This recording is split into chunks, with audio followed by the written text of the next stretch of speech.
Untuk mendukung Belajar Bentar, kalian bisa mengklik subscribe,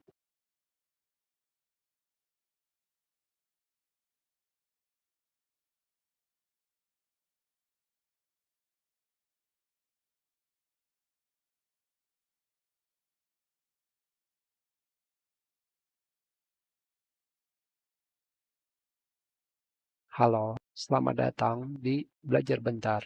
Sekarang kita akan belajar mengenai error di Adobe Premiere Pro, yaitu error Adobe Media Encoder invalid from size frame rate for this level.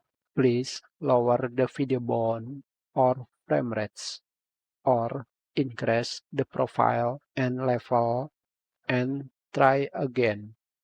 Error ini terjadi saat saya melakukan render video dengan menggunakan GPU RX 6600.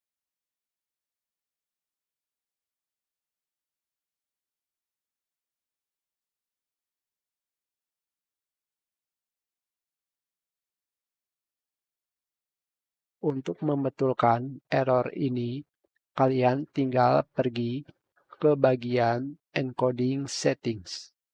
Rubah pengaturan tier dari main ke height. Dengan merubah tier menjadi height pada bagian bitrate settings di bagian bawahnya, kalian bisa merubah pengaturan target bitrate dari yang tadinya maksimal 50 menjadi lebih tinggi. Selanjutnya, tekan tombol export untuk merender video.